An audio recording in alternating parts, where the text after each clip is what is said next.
Hello everyone and welcome to another edition of the Optus Sports Spanish paper review. I'm Phil Kitromilides in a bar slap bang in the middle of Madrid to once again go through the Spanish sports papers today and also sample some Spanish gastronomy. It was a very interesting week in La Liga Santander, a really good one for Barcelona. They beat Valencia by 1-0 to move 9 points clear of a Real Madrid side that could only draw 0-0 with Real Betis. Atletico Madrid thrashed Sevilla by 6-1 to move up to third, first time since November that they've been third. And at the bottom of the table there were big wins for Valladolid and Getafe. Let's get into the newspapers then, and an apology to start with, because on last week's paper review I suggested that the Madrid-based newspaper Marca only ever put Barcelona on the front page when they lose. Well, they haven't this week. Barcelona won and Barcelona are on the front page. However, we'll get to that in just a second. Suma y sigue is the headline, which is, broadly speaking, translates as the list goes on. What list is it? Well, it could be the list of 1-0 victories that Barcelona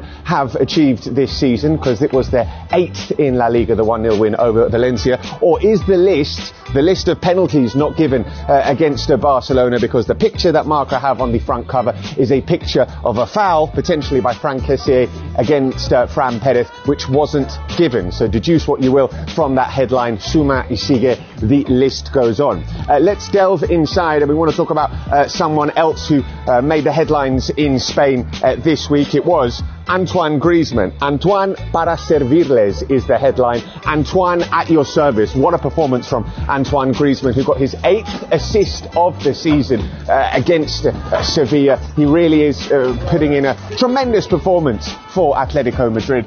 They beat Sevilla by 6-1. Marca says Sevilla are tocado y casi hundido. They're hurt and almost sunk. Sevilla are very much involved in the relegation battle, and they thought they'd gotten away, but they very much haven't. Let's take a look at AS. Their headline is Bajo Cero, -0, and making allusions to the fact that it was another a 0-0, a 0-0 draw against Real Betis this weekend. But don't worry, because Ancelotti says El título no es imposible, lucharemos hasta el final. The title isn't impossible, we will fight until the end. They usually do, Real Madrid. They're usually quite good at that. Let's take a look at the Catalan sports papers then, and Sport are absolutely euphoric. Adios Madrid. That doesn't really need a translation, does it? Adios Madrid. Bye-bye Madrid.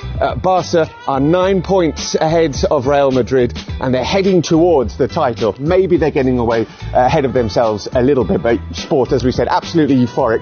There are 18 pages of coverage of Barcelona today in Sport. The first 18 pages are all to do with Barcelona. We head inside, we can see some stories about some other teams. There's a story here about Espanyol. Espanyol dissolve in Valladolid and end their good run. They lost 2-1 at Valladolid. And there's a headline here, Otro palo para Javi Puado. If you're having a bad day at work, it could be worse. You could be Javi Puado, who hit the woodwork for the 6th time this season for Espanyol. Didn't manage to get himself on the scoreline. The other Catalan newspaper is Mundo Deportivo. Their headline is A9, 9 ahead, obviously making allusion to the fact that they're 9 points ahead of Real Madrid. They're not quite as euphoric. They've got some more realistic headlines. Tenemos que mejorar el juego, said Xavi Hernandez. We need to improve our play. And a little bit further down, they talk about suffering. Hay que saber sufrir. You have to know how to suffer in order to get victories. Andreas Christensen speaking after the game, using the word suffering a lot.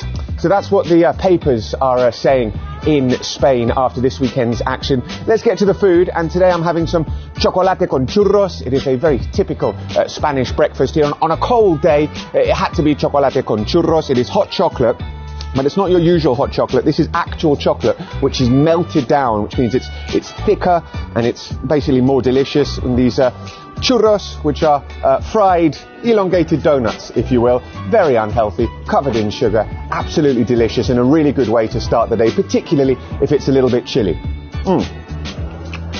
I'm in Bar El Brillante, by the way, which is one of the oldest bars in the centre of Madrid. It's been here since 1961, and I'm pretty sure they haven't done any refurbishments since then. There are no frills, but lots of vibes. It's a good place, right in the centre of Madrid, if you're ever here, to come and get some chocolate con churros. That's it for today's edition of the Optus Sport Spanish Paper Review. We'll see you next time.